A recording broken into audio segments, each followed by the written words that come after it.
नमस्कार विद्यार्थी मित्रांनो, आज आपण अतिशय महत्त्वाचे भाषा, लिपी आणि व्याकरण या घटकावर आलेले प्रश्न अभ्यासणार आहोत। यामधील आजचे अतिशय महत्त्वाचे प्रश्न पाहणार आहोत। त्यामध्ये प्रत्येक प्रश्न हा महत्त्वाचा आहे आणि यापूर्वी इतर परीक्षेत हे प्रश्न आलेले आहेत। त्यामधील पहिला प्रश्न पाहू आपण वेळ न गमावता। पहिला प्रश्न आहे, मराठी भाषेचे लेखन कोणत्या लिपीत करतात? आता साहजिकच आहे, आपल्याला माहित आहे आपण मराठी भाषेचं लेखन हे देवनागरी लिपीत करतो। म्हणजे पहिल्या प्रश्नाचं उत्तर आहे रोमन लिपी असणारच नाही, मोडी नाही, तर पर्याय क्रमांक 3 डायरेक्ट नजर गेली पाहिजे आपण। मराठी भाषेचं लेखन हे देवनागरी लिपीत करतात आणि देवनागरी जर पर्याय नसता तर उत्तर लिहावं लागलं असतं बाळबोध लिपी, कारण देवनागरी लिपीलाच बाळबोध लिपी असंही म्हणतात। म्हणजे प्रश्न कशावर पाहतो आपण? भाषा, लिपी आणि व्याकरण यावर विचारलेले प्रश्न आहेत, सर्व लक्षात ठेवा।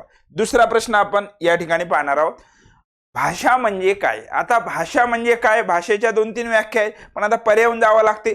पण ढोबळमानाने भाषा म्हणजे काय, तर विचारांचं आदान प्रदान करण्याचं माध्यम म्हणजे भाषा। मी बोलतो तुम्ही ऐकता, कशाच्या साहाय्यानं? भाषेच्या साहाय्यानं। मग भाषा म्हणजे काय? बोलणे। नंबर 2, विचार व्यक्त करण्याचे साधन म्हणजेच माध्यम। बरोबर, पर्याय क्रमांक 2। भाषा म्हणजे काय, तर विचार व्यक्त करण्याचे साधन किंवा माध्यम म्हणजे भाषा। या व्यतिरिक्त आणखी भाषेची व्याख्या काय करता येईल, तर बोलणारा आणि ऐकणारा। काय म्हणतो मी बोलतो आणि तुम्ही ऐकता, यांना जोडणारा जो पूल आहे त्याला सुद्धा काय म्हणतात? भाषा म्हणतात। हे सुद्धा भाषेची व्याख्या आहे। Okay, clear? महत्वाची व्याख्या आहे हे जे विचारले ती काय? विचारांचं आदान प्रदान करण्याचं माध्यम म्हणजे रिकामी जागा, तर उत्तर लिहायचं भाषा। किंवा बोलणारा आणि ऐकणारा यांना जोडणारा पूल म्हणजे काय, तर भाषा। Doubt clear? पर्याय क्रमांक 2। पुढचा प्रश्न तुम्हाला सोडवायचा फास्ट मध्ये। संत रामदासांनी, काय म्हणतो आम्ही? संत रामदासांनी खालीलपैकी कोणता ग्रंथ लिहिलेला आहे? भागवत, अमृतानुभव, मनाचे श्लोक की गाथा? साहजिकच आहे, मनाचे श्लोक हे आपल्याला लक्षात असलं पाहिजे। मनाचे श्लोक हा ग्रंथ कोणा लिहिलेला आहे? समर्थ रामदास महाराजांनी। बरोबर, राईट का? आणि हे जे आहे अमृतानुभव, हे सुद्धा विचारलेलं आहे दुसऱ्या परीक्षेत। अमृतानुभव असेल, ज्ञानेश्वरी असेल, चांगदेव पासष्टी असेल, हे जे ग्रंथ आहेत हे संत ज्ञानेश्वर महाराजांनी लिहिलेले आहेत। बरोबर, राईट का? जसं आपण काय म्हणतो भावार्थ दीपिका, हे ज्ञानेश्वर महाराजांनी लिहिले। अमृतानुभव संत ज्ञानेश्वर महाराजांनी। पण विचारलं आपल्याला मनाचे श्लोक किंवा आणखी रामदास महाराजांचा एक ग्रंथ आहे दासबोध, लक्षात ठेवा दासबोध हा ग्रंथ कोणाचा आहे? समर्थ रामदास महाराजांचा। मनाचे श्लोक हा सुद्धा कोणाचा आहे? समर्थ रामदास महाराजांनी लिहिलेला आहे। Okay, clear?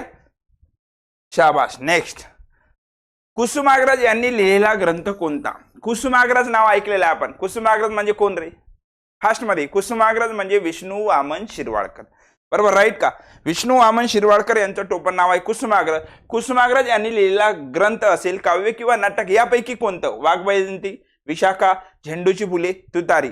लगेच उत्तर शोधता आलं पाहिजे विशाखा, कारण आपल्याला माहित असलं पाहिजे 1987 मध्ये विशाखा या काव्य संग्रहासाठी, विशाखा हे ग्रंथ नाही, हा एक त्यांचा काव्य संग्रह आहे। विशाखा या काव्य संग्रहासाठी कुसुमाग्रज म्हणजेच कोण? विष्णू वामन शिरवाडकर यांना कोणता पुरस्कार भेटला? तर मराठी भाषेसाठी ज्ञानपीठ पुरस्कार भेटला। कशासाठी? त्यांच्या विशाखा या काव्य संग्रहासाठी। आतापर्यंत 4 मराठी साहित्यिकांना ज्ञानपीठ पुरस्कार भेटलेला आहे।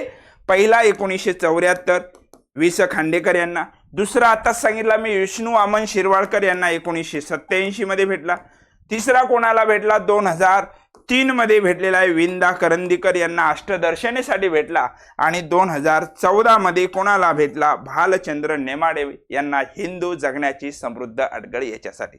विचारलं होतं कुसुमाग्रज यांनी लिहिलेला ग्रंथ असेल, त्यांचं साहित्यकृती असेल कोणती आहे? तर विशाखा हा त्यांचा काव्य संग्रह आहे। कोणाचा? कुसुमाग्रज। पर्याय क्रमांक 2। Doubt clear?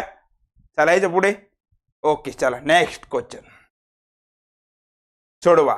6 सोनेरी पाणी, जेव्हा आपण भाषा आणि लिपी पाहिलं होतं थेरीमध्ये, हे सुद्धा प्रकरण आपण पाहिलं, त्यामध्ये हा प्रश्न मी ऍड केलेला होता थेरीमध्ये। 6 सोनेरी पाणी हे ग्रंथ कोणाचा आहे? तर विदा सावरकर, विनायक दामोदर सावरकर। लक्षात ठेवा, विनायक दामोदर सावरकर, राहील लक्षात। आणखी यांच्याबद्दल महत्वाचं काय जे परीक्षेला येऊ शकते, विनायक दामोदर सावरकर, हे तर पाठ करायचा मुद्दा आहे. 6 सोनेरी पाणी हे पुस्तक विनायक दामोदर सावरकर यांचा जन्म नाशिक जिल्ह्यातील भगूर या ठिकाणी झालेला आहे. बरोबर राईट का? विनायक दामोदर सावरकर, बरोबर राईट का?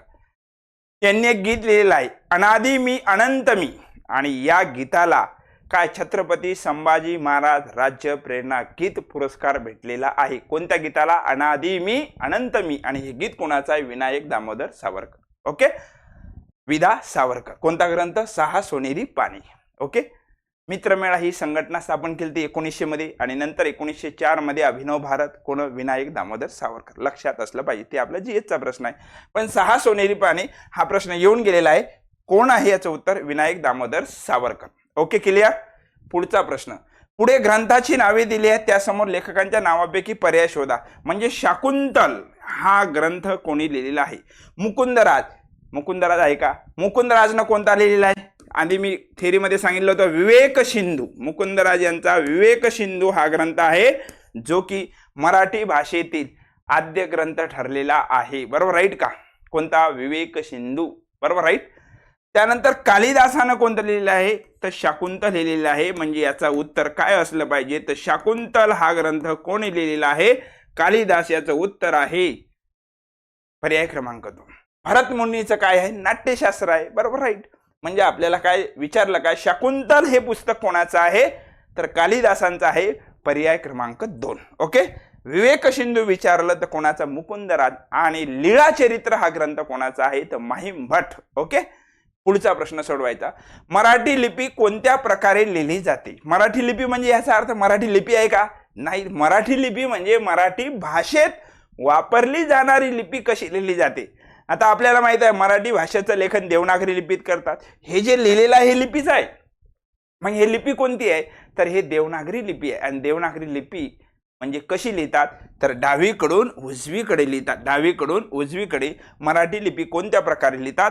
तर डावीकडून उजवीकडे. पर्याय क्रमांक 2. प्रत्येक प्रश्न आलेला इथं लिहिलंच आपण PYQ, प्रिव्हियस इयर, मागील परीक्षेत विचारलेले प्रश्न. बरोबर राईट का? नेक्स्ट, पुढचा प्रश्न आपल्याला सोडवायचा आहे. नवकवितेचे जनक कोणाला म्हणतात? फास्ट मध्ये उत्तर आलं पाहिजे. नवकवितेचे जनक किंवा नवकाव्याचे जनक असा प्रश्न जरी विचारला त्याचं उत्तर दणकनी लिहिता आलं पाहिजे. बासी मर्ढेकर म्हणजे बाळ सीताराम मर्ढेकर यांना नवकवितेचे काय म्हणतात? जनक म्हणतात. ओके, नवकवितेचे किंवा नवकाव्याचे जनक कोणाला म्हणतात? बाळ सीताराम मर्ढेकर. आणि आधुनिक कवितेचे फक्त काय म्हटलं? आधुनिक कवितेचे जनक कोणाला म्हणतात? केशव सूत कृष्णाजी केशव दामले यांना म्हणतात. पण विचारलं काय इथं आपल्याला? नवकवितेचे जनक किंवा नवकाव्याचे जनक कोणाला म्हणतात? बाळ सीताराम मर्ढेकर. पर्याय क्रमांक 2. दादोबा पांडुरंग तर्खडकर यांना माहित आहे काय म्हणतात? मराठी भाषेचे पाणिनी म्हणतात. आणि प्रके अत्रे म्हणजे कोण? प्रके अत्रे यांचं टोपण नाव काय? केशव कुमार म्हणजे प्रल्हाद केशव अत्रे. आणि केशव सूत म्हणजे कोण? कृष्णाजी केशव दामले. नंबर 1 चे विष्णू शास्त्री चिपळूणकर हे नाव आपण ऐकलेलं आहे. विष्णू शास्त्री चिपळूणकर यांना मराठी भाषेचे शिवाजी म्हणतात. प्रश्न होता नवकवितेचे जनक कोणाला म्हणतात? बाळ सीताराम मर्ढेकर म्हणजे बासी मर्ढेकर. ओके, पुढचा प्रश्न. चलो नेक्स्ट. आपल्या मनातले भाव अथवा विचार व्यक्त करण्याचं माध्यम म्हणजे साधन म्हणजे काय? मागेच असा प्रश्न विचारला, फक्त तिथं फिरून विचारला रिकामी जागा. आपल्या मनातील ज्या भावना आहेत, विचार आहेत, मी जे प्रगट करतो हे व्यक्त करण्याचं माध्यम म्हणजे आपली भाषा. भाषा शब्द, अर्थ, कल्पना की भाषा. तर आपल्या मनातले जे भाव असतील, विचार असतील ते कशाच्या सहाय्याने व्यक्त करतो आपण? भाषेच्या. अतिशय सोपा प्रश्न आहे, त्याचं उत्तर असलं पाहिजे पर्याय क्रमांक 4. ओके, देवनागरी लिपी आदर्श लिपी मानण्याचे कारण सांगा. देवनागरी लिपीला आदर्श लिपी म्हणतात. का म्हणतात? कारण देवनागरी लिपी मध्ये एक ध्वनी एक चिन्ह असते. देवनागरी लिपीमध्ये ह्रस्व आणि दीर्घची सोयी करून ठेवलेली आहे. देवनागरी लिपीचं वैज्ञानिक वर्गीकरण करता येते. आणि या सर्व कारणामुळे देवनागरी लिपीला आदर्श लिपी म्हणतात. आदर्श लिपी म्हणजे काय दादा? आदर्श लिपी म्हणजे ज्या लिपीमध्ये प्रत्येक ध्वनी, प्रत्येक अक्षर हा स्वतंत्रपणे उच्चारता येतो त्याला आदर्श लिपी म्हणतात. आणि ते आपल्या देवनागरी लिपीमध्ये बघायला मिळते, म्हणून देवनागरी लिपीला आदर्श लिपी मानतात. देवनागरी लिपीत वर्णाला स्वतंत्र चिन्हाने दाखवता येत नाही. दाखवता येते, हे चुकीचं आहे.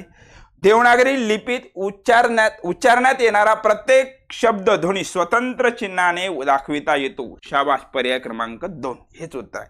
देवनागरी लिपीत ध्वनीला स्वतंत्र चिन्ह नसते, स्वतंत्र असते नसते म्हणजे चूक आहे. देवनागरी लिपीत एका वर्णाला 2 ध्वनी असतात तर एका वर्णाला एकच ध्वनी असते, हे चुकीचं आहे. म्हणून पर्याय क्रमांक 2 अतिशय महत्वाचा प्रश्न आहे. बऱ्याच वेळा प्रश्न याच्यावर आलेला आहे. प्रश्न थोडा फिरून फारून दिलेला आहे. व्यवस्थित वाचता आलं पाहिजे, शांत चित्तानं वाचन सुद्धा अचूक असलं पाहिजे. पुढचा प्रश्न आहे भाषा आणि लिपीवर सोडत आहोत. देवनागरी लिपी असणाऱ्या भाषा कोणत्या, म्हणजे कोणत्या भाषेमध्ये देवनागरी लिपी वापरली जाते. त्याच्या आधी आपल्याला पाठ असलं पाहिजे. मराठी तर आहेच, पण मराठी बरोबर हिंदी भाषेत सुद्धा देवनागरी लिपी वापरतात. त्याचबरोबर संस्कृत भाषेत सुद्धा देवनागरी लिपी वापरतात. मराठी, हिंदी, संस्कृत बरोबर राईट. गुजराती, पाली आणि बंगाली काय म्हणत आहोत, गुजराती, पाली, बंगाली यामध्ये सुद्धा कोणती लिपी पाहायला मिळते किंवा वापरतात, देवनागरी लिपी. या व्यतिरिक्त आणखी आहेत का, बिंदास आहेत. आणखी कोणत्या, मराठी, हिंदी, संस्कृत, गुजराती, पाली, बंगाली. सिंधी यामध्ये सुद्धा सिंधी भाषेत देवनागरी लिपी, नेपाळी भाषेत सुद्धा देवनागरी लिपी आणि कोकणीमध्ये सुद्धा देवनागरी लिपी आपल्याला वापरली जाते. एवढ्या भाषा आहेत की ज्याच्यामध्ये कोणती लिपी वापरतात, एवढ्या भाषा आहेत की ज्याच्यामध्ये देवनागरी लिपी वापरली जाते. मग आपल्याला प्रश्न काय विचारला इथं, प्रश्न काय विचारला, खालीलपैकी कोणत्या भाषा आहेत की ज्याच्यामध्ये देवनागरी लिपी वापरली जाते, सांगता येईल का. सोपं आहे, पर्याय घेतो आपल्या समोर. ओके, देवनागरी लिपी असणाऱ्या भाषा कोणत्या आहेत. आता नंबर 1 मराठी, गुजराती, हिंदी, संस्कृत आहे. मराठी बी आहे, गुजराती आहे का, गुजराती आहे, हिंदी आहे, संस्कृत आहे, म्हणजे हे पहिलाच पर्याय बरोबर असला पाहिजेत. मग दुसरा का नाही, मराठी, हिंदी, इंग्रजी, इंग्रजीत नाही, कानडीत नाही. मराठी, तेलुगू, हिंदी, तेलुगूत देवनागरी लिपी वापरत नाहीत, कानडीमध्ये देवनागरी लिपी वापरत नाही, म्हणून पर्याय क्रमांक 1. Okay, clear. चलो नेक्स्ट क्वेश्चन, मला सोडवा. लिपीचा शोध लागल्याने काय शक्य झाले. जेव्हा मी पहिलं प्रकरण शिकवलं आपल्याला, भाषा, लिपी, व्याकरण, त्यामध्ये स्पष्ट वाक्य बोललो होतो. लिपी जेव्हा शिकत असताना लिपीचा जर शोध लागला नसता तर आपल्याला लिहिता आले नसते. म्हणून काय म्हटलं इथं, लिपीचा शोध लागल्याने काय शक्य झाले, तर लिपीच्या शोधामुळे लेखन शक्य झाले. कारण लिहिताच आलं म्हणजे लिपीचा जर शोध लागला नसता तर आपल्याला लिहिता आलं नसते. कारण हे सर्व जे आहे लिपी आहे ना, मग लिपीच्या शोधामुळे काय शक्य झाले, लेखन शक्य झाले. पर्याय क्रमांक 2. ओके, खानदेश भागात बोलली जाणारी बोली कोणती, म्हणजे बोली भाषा म्हणतो. विशिष्ट भागामध्ये जी भाषा वापरली जाते तिची ती बोली भाषा असते. खानदेशामध्ये जी भाषा बोलली जाते किंवा तिची बोली भाषा जी आहे ती अहिराणी आहे. जसं कोकणातली कोकणी असते तसं खानदेशामध्ये कोणती बोली बोलली जाते, तर धनकनी उत्तर लिहिता आलं पाहिजे आपल्याला, अहिराणी. पर्याय क्रमांक 1. Okay, clear. चलो नेक्स्ट, पुढचा प्रश्न तुम्हाला सोडवायचा, तुम्ही सोडवा फास्ट मध्ये. व्याकरण म्हणजे काय. आता व्याकरण म्हणजे काय याची तर भरपूर वेळा व्याख्या येऊन गेली बऱ्याच परीक्षेत. भाषेचे स्पष्टीकरण करणारे जे शास्त्र असते त्याला म्हणतात व्याकरण. आहे कुठं असं, व्याकरणकारांनी लिहिलेली भाषा असं तर कुठं वाचलंच नाही आपण. भाषेचे स्वरूप स्पष्ट करणे, बाजूला ठेवा, भाषेचे स्वरूप स्पष्ट करणारे शास्त्र, शास्त्र हा शब्द महत्वाचा आहे. पर्याय क्रमांक 3. भाषेचे स्वरूप स्पष्ट करणारे जे शास्त्र असते त्याला म्हणतात व्याकरण. काय म्हणतात, व्याकरण. व्याकरण हा शब्द, व्याकरण या शब्दाची संस्कृतमध्ये फोड कशी होते, तर वि अधिक आ अधिक कृ अशी व्याकरण या शब्दाची संस्कृतमध्ये फोड होते. वि म्हणजे विश्लेषण, आ म्हणजे आकलन आणि कृ हा संस्कृत धातू असून त्याचा अर्थ होते करणे. याचा अर्थ जे शास्त्र भाषेचे विश्लेषण आणि आकलन करते त्याला सुद्धा व्याकरण म्हणतात. ही सुद्धा व्याकरणाची व्याख्या करते. आपले दैनंदिन व्यवहार, ऐक लक्ष दे बाबा, आपले दैनंदिन व्यवहार ज्या नियमांनी चालतात त्याला व्याकरण असे म्हणतात. व्याकरणाची ही व्याख्या कोणी केली, तर श्रीपाद भागवत यांनी केली. काय बोललो मी आता, येऊ शकते. आपले दैनंदिन व्यवहार म्हणजे आपण सकाळी उठल्यापासून ते झोपेपर्यंत संवाद करतो. कशाच्या सहाय्यानं, भाषेच्या सहाय्यानं. आणि जिथं भाषा आली तिथं ऑलरेडी व्याकरणाचे नियम आलेच. आणि म्हणून व्याख्या कशी केली, आपले दैनंदिन व्यवहार, काळजीपूर्वक ऐका, आपले दैनंदिन व्यवहार ज्या नियमांनी चालतात त्याला व्याकरण असे म्हणतात, अशी व्याख्या कोणी केली? श्रीपाद भागवत यांनी केली. याही पुढे जाऊन आणखी एक व्याख्या लक्षात ठेवा, व्याकरणाला शब्दानुशासन असं कोणी म्हटलं तर महर्षी पतंजलीने व्याकरणाला कशाची उपमा दिली? तर शब्दानुशासनाची उपमा दिली. शब्दानुशासन, शासन म्हणजे नियम, कशावर? शब्दावर, त्याला सुद्धा काय म्हणतात? व्याकरण. असं कोण म्हणते? असं महर्षी पतंजली म्हणतात. इथं व्याख्या तर सोपीच आहे, सर्वसमावेशक व्याख्या आहे, भाषेचे स्पष्टीकरण करणारे शास्त्र म्हणजे व्याकरण. ओके, अतिशय सोपं आहे, हे सुद्धा लक्षात ठेवावं लागेल. आणि व्याकरण हा एक भाषेचा घटक आहे, हे विसरता कामा नाही. ओके, चलो नेक्स्ट. पर्याय उत्तरातून योग्य पर्याय शोधा. भाषा नदीच्या प्रवाहाप्रमाणे असते. बरोबर, भाषेला नदीच्या प्रवाहाची उपमा देतात का? नदीचा प्रवाह ज्याप्रमाणे काळ आणि स्थळानुसार बदलतो त्याप्रमाणे भाषेमध्ये सुद्धा बदल होतात असं म्हणतात. दर 12 कोसावर भाषा बदलते. मग काय पर्याय बघू आपण. भाषा नदीच्या प्रवाहाप्रमाणे असते, कारण भाषेच्या प्रवाहात वळणे नसतात, वळणे असतात. बरोबर, त्यामुळे हे चुकीचं आहे. भाषेमध्ये बदल होत जातात, बरोबर असू शकते हे, कारण पर्यायापैकी पाहावं लागेल. भाषेच्या व्याकरणात नियमांना मुरळ घालावी लागत नाही, चुकीचं आहे, घालावी लागते. भाषेचा प्रवाह अखंड चालू नसतो, असतो ना, भाषा कधी संपत नाही किंवा कधीच लोप पावत नाही.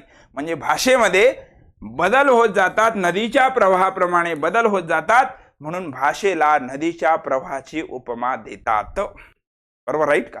पर्याय क्रमांक 2. समजलं का? महत्वाचे प्रश्न आहेत, फिरून फारून याच्यावर प्रश्न तयार होतात. पुढचा प्रश्न तुम्हाला सोडवायचा आहे.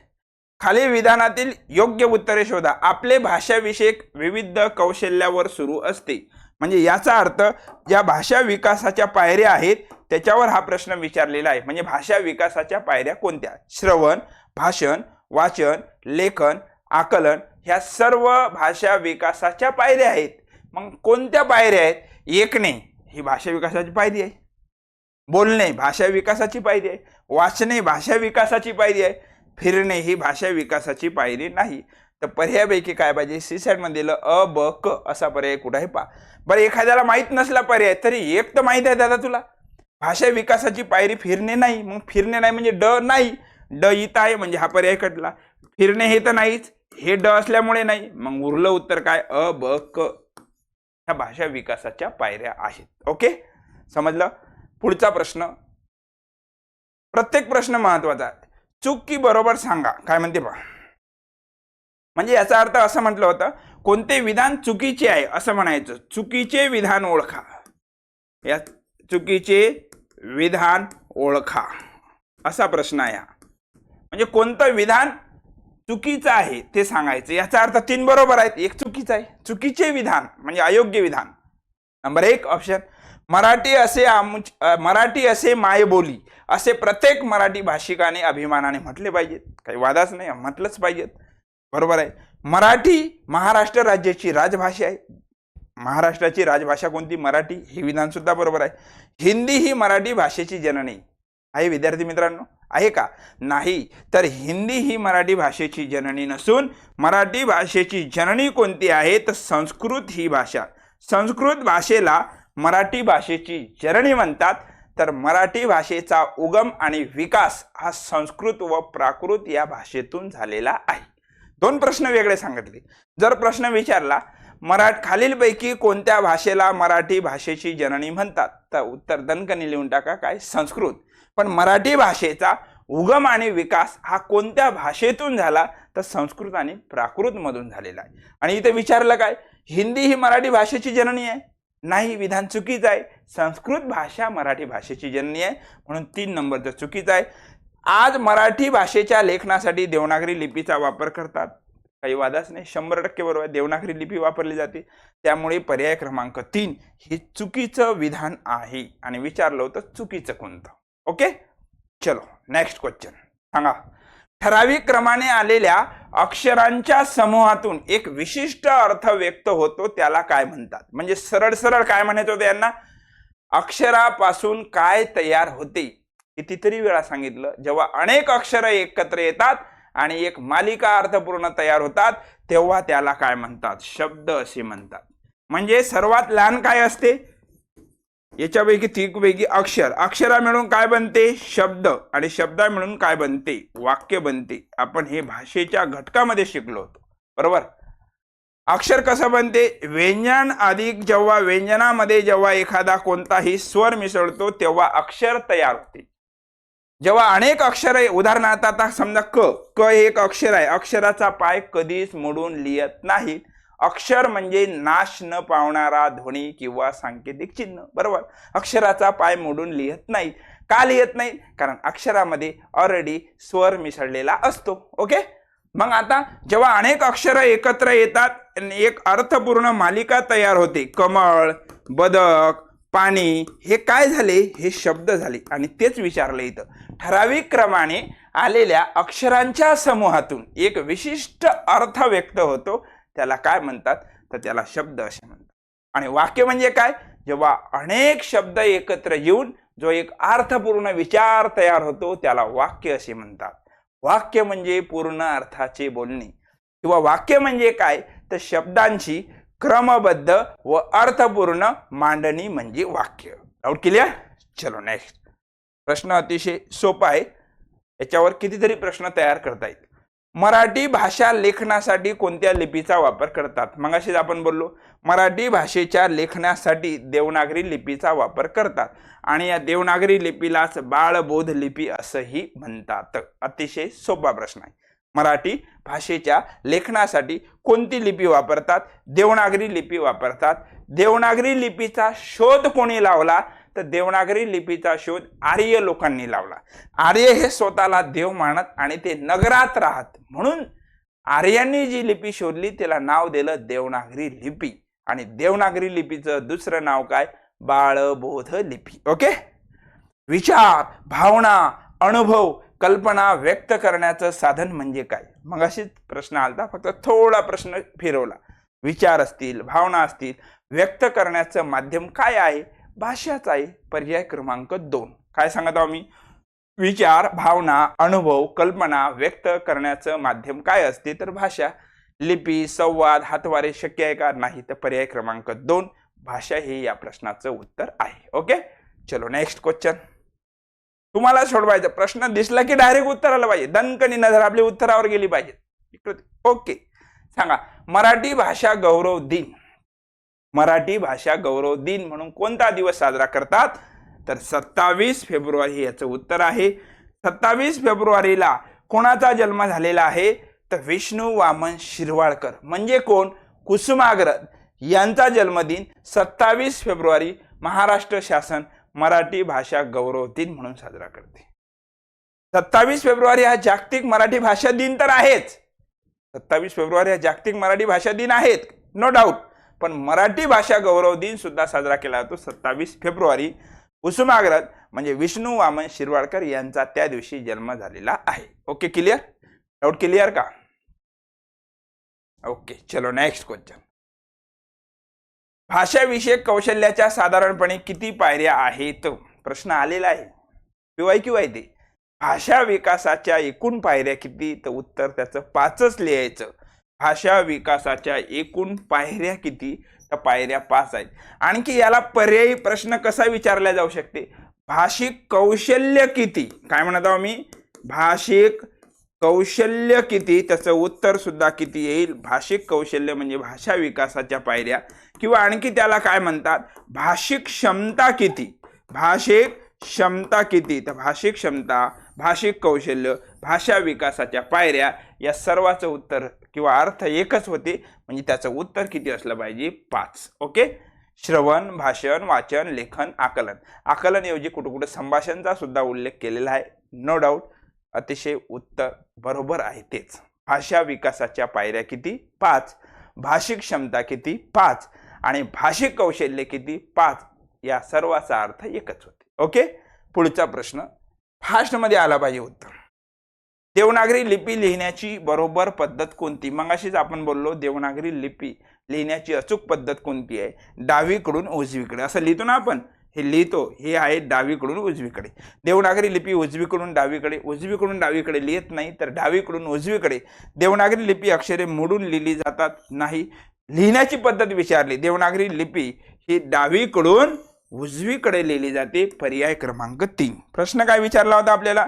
देवनागरी लिपी लिहिण्याची अचूक पद्धत कोणती? तर डावीकडून उजवीकडे. अतिशय प्रश्न सोपा आहे, फक्त वाचन कौशल्य व्यवस्थित असलं पाहिजे. ओके, चलो नेक्स्ट क्वेश्चन. काय म्हणते? मराठी भाषा लिपीस कोणत्या नावाने ओळखले जाते? मराठी भाषा लिपीस कोणत्या नावाने? हे पर्याय इकडे दिलेले आहेत. सीसेट मध्ये प्रश्न विचारला मराठी भाषा लिपीस. आता मराठी भाषेसाठी कोणती लिपी आहे? देवनागरी लिपी. आणि देवनागरी लिपीचं कोणत्या नावाने म्हणते? नाव कोणकोणते आहेत? देवनागरी लिपीत आहेच, पण त्याचं आणखी दुसरं नाव. देवनागरी लिपीला आणखी बाळबोध लिपी म्हणतात. वर्णमाला लिपी नाही. देवनागरी लिपी 2 नंबरचा बरोबर आहे. बाळबोध लिपी सुद्धा म्हणतात. आदर्श लिपी नाव विचारलं. देवनागरी लिपीला आदर्श लिपी म्हणतात, पण त्याचं नाव नाही ना. विचारलं काय? कोणत्या नावाने ओळखली जाते? तर देवनागरी आहे आणि बाळबोध लिपी आहे. 2 आणि 3 पर्याय क्रमांक प मध्ये दिलेला 2 आणि 3 हे उत्तर आहे. ओके, विचारला प्रश्न काय विचारला? काळजीपूर्वक पाहा. मराठी भाषा लिपीस कोणत्या नावाने ओळखलं जाते? नाव काय आहे? नाव विचारलं तर देवनागरी लिपीत आहेच. आणि देवनागरी लिपीचं दुसरं नाव काय आहे? बाळबोध लिपी. म्हणजे 2 आणि 3 हे बरोबर आहे. ओके, समजलं? हा, देवनागरी लिपीला आदर्श लिपी म्हणतात हे वाक्य बरोबर आहे. आणि आदर्श लिपी काय म्हणतात याच्यावर 2 ते 3 प्रश्न पुढे घेतलेले आहेत. त्याचं स्पष्टीकरण सुद्धा व्यवस्थित तिथे दिलेलं आहे. एका भाषेतील मजकूर, मजकूर म्हणजे माहिती. एका भाषेतील मजकूर काय म्हणत आहोत? त्याचा आशय दुसऱ्या भाषेत आणणे म्हणजे काय करतो आपण? एका भाषेतला मजकूर दुसऱ्या भाषेत आणणे त्याला आपण काय म्हणतो? ट्रान्सलेट. ट्रान्सलेट म्हणजे भाषांतर करणे म्हणतो. पर्याय क्रमांक 4. सोपे आहेत. पर्यायावरून तर सहज जाते. एकदम नवीन जरी विद्यार्थी असेल तरी या प्रश्नाचं उत्तर चुकू शकत नाही. एका भाषेतील मजकूर असेल, आशय असेल, दुसऱ्या भाषेत आणणे याला म्हणतात भाषांतर. अतिशय महत्वाचा प्रश्न आहे आणि आलेला आहे. प्रत्येकच प्रश्न आलेला आहे जे मी आज घेत होते. काय म्हणत आहोत? व्याकरण हे भाषा शुद्ध करणाऱ्या प्रयोजनाला बांधलेले आदेशात्मक शास्त्र आहे. अशी व्याख्या कोणी केली? ज्यांना मराठी भाषेचे आपण काय म्हणतो? पाणिनी म्हणतो. दादोबा पांडुरंग तर्खडकर. असे जे प्रश्न असतात ते मार्ग देऊन जातात आपल्याला. कारण असे प्रश्न चुकण्याचे चान्सेस असतात जर आपण ही माहिती आधी वाचलेली नसेल तर. पुन्हा एकदा वाचा काय व्यवस्थित. व्याकरण हे भाषा शुद्ध करणाऱ्या प्रयोजनाला बांधलेले आदेशात्मक शास्त्र आहे असे मत कोणत्या व्याकरणकाराने प्रथम मांडले? तर दादोबा पांडुरंग तर्खडकर. पर्याय क्रमांक 1. ज्यांना मराठी भाषेचे पाणिनी म्हणतात, ज्यांनी 1836 मध्ये मराठी व्याकरणाचं पहिलं पुस्तक लिहिलेलं आहे. ओके, मराठी व्याकरणाचे मराठी भाषेतलं असं म्हणावं लागेल. मराठी व्याकरणाचं पुस्तक तसं म्हटलं तर आपल्याला काय म्हणावं लागेल? विल्यम कॅरीनं लिहिलं the grammar of Maratha language. 1805 मध्येच लिहिलं. पण मराठी भाषेतील मराठी व्याकरणाचं पहिलं पुस्तक दादोबा पांडुरंग तर्खडकर यांनी 1836 मध्ये लिहिलं. आणि व्याकरण बद्दल त्यांनी असं मत प्रथमतः मांडलेलं आहे. ओके, चुकू शकते असे प्रश्न बरं लक्षातच पाहिजेत. विचारलं देवनागरी लिपीचे वैशिष्ट्य. थोडा बरं फास्ट मध्ये येते का बाबर? खालीलपैकी कोणते देवनागरी लिपीचे वैशिष्ट्य नाही हे महत्वाचं. शेवटी काय? देवनागरी लिपीचं कोणतं वैशिष्ट्य नाही? पाहू काय? गतियुक्त आणि व्यावहारिक लिपी आहे, बरोबरच आहे. वर्णमालेचे वैज्ञानिक जे पर्याय तुम्हाला अतिशय स्टँडर्ड दिसतात ते बरोबरच आहे. फक्त निगेटिव्ह पाहायचा कुठं आहे का? वर्णमालेचे वैज्ञानिक वर्गीकरण केलेलेच आहे आपण. वर्णमालेचे वर्गीकरण केलं ना, स्वर, स्वरादी, व्यंजने, स्पर्श वर्गीकरण केलं ना. दुहेरी लिपी चिन्हाचा समावेश. दुहेरी नाही ना विद्यार्थी मित्रांनो, दुहेरी आहे का? दुहेरी लिपी चिन्ह नाही ना. एका लिपीसाठी एकच चिन्ह घेतलेलं आहे त्याच्यामध्ये. तर इथं पाहिजे होतं एकेरी लिपी चिन्हाचा समावेश असं पाहिजे होतं. हे चुकीचं आहे. ह्रस्व व दीर्घ मात्रांची व्यवस्था आहे ना. ह्रस्व आणि दीर्घ बरोबर आहे का? ह्रस्व स्वर, दीर्घ स्वर, संयुक्त स्वर आहे ना, व्यवस्था आहे ना. हे सुद्धा वैशिष्ट्य आहे. विचारलं होतं वैशिष्ट्य नाही तर नाही एकच कोणतं? सी कुठं आहे? पर्याय क्रमांक 3. फक्त सी हे नाही हे लक्षात ठेवा. ओके, सोपं आहे. फक्त व्यवस्थित मी तुम्हाला वारंवार काय सांगितलं? वाचन कौशल्य व्यवस्थित पाहिजे. खालीलपैकी कोणते देवनागरी लिपीचे वैशिष्ट्य आहे? प्रश्न आलेले आहेत, जसेच्या तसेच टाईप केलेले आहे ते. मनाने नाही टाईप केले, PYQ आहेत. पहिले म्हणे वैशिष्ट्य नाही, आता म्हणते वैशिष्ट्य आहेत कोणते म्हणते. चला वाचा बरोबर. वर्णमालेचे वैज्ञानिक वर्गीकरण, त्यात ऑप्शन तोच दिलेला होता, तेव्हाही सांगितलं वैशिष्ट्य आहे. एक ध्वनी एक लिपी चिन्ह, बरोबर. दुहेरी चिन्ह आहे, मगाशी म्हटलं ते विधान चुकीचं होतं. देवनागरी लिपीत एक ध्वनी एक लिपी चिन्ह असते विधान बरोबर आहे. एक ध्वनी एक चिन्ह म्हणजे एक चिन्ह एक आणि एक ध्वनी हे सुद्धा वैशिष्ट्य आहे. उच्चारण लेखनासाठी एकरूपता आहेच ना. कोणत्या लिपीमध्ये? देवनागरी लिपीची ही सर्व वैशिष्ट्ये दिलेली आहेत. वरील पैकी सर्व कुठं आहे? पर्याय क्रमांक 2 प्रश्न आलेला आहे. लक्षात ठेवा. किचकट तर मला तरी वाटते काही नाही, फक्त व्यवस्थित वाचन करावं लागेल. ओके, पुढचा प्रश्न सोडवा. व्याकरण म्हणजे, पुन्हा आलं, व्याकरण म्हणजे भाषेचं स्पष्टीकरण करणारं शास्त्र. आता जास्त वेळ आपण तिथं बोललो, जास्त आता इथं सांगण्याची गरज नाही. नियमांची जंत्री आहे का असं काही उल्लेख कुठं? भाषेला सरळ करणारे शक्य आहे का? नाही. तर भाषेचे स्पष्टीकरण करणारे शास्त्र म्हणजे व्याकरण, पर्याय क्रमांक 3. आणि आणखी इतर सुद्धा व्याख्या व्याकरणाबद्दल आपण आजच्या सेशनमध्ये पाहिलेले आहेत. पुढचा प्रश्न तुम्हाला सोडवायचा. सांगा, याचं उत्तर तुमच्याकडून अपेक्षित आहे. मराठी राजभाषा वर्ष विचारलं इथं. मराठी राजभाषा वर्ष म्हणून कोणतं वर्ष ओळखलं जाते? मराठी भाषा गौरव दिन तर सांगितलं आपण 27 फेब्रुवारी. आता विचारलं मराठी राजभाषा वर्ष कोणते वर्ष साजरे केले जाते? 1950, 1960, 1979 की 2024?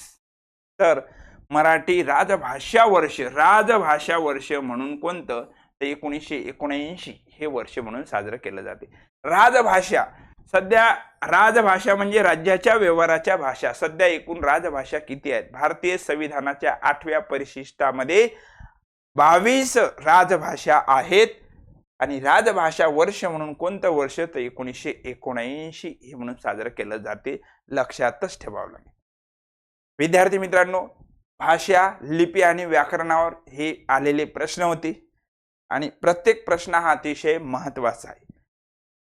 काय बरोबर आहे त्याच्यापेक्षा कधी कधी काय चुकीचं आहे हे बी आपल्याला व्यवस्थित शोधता आलं पाहिजे. आणि शोधण्यासाठी आपला थेरीचा सुद्धा अभ्यास असला पाहिजे.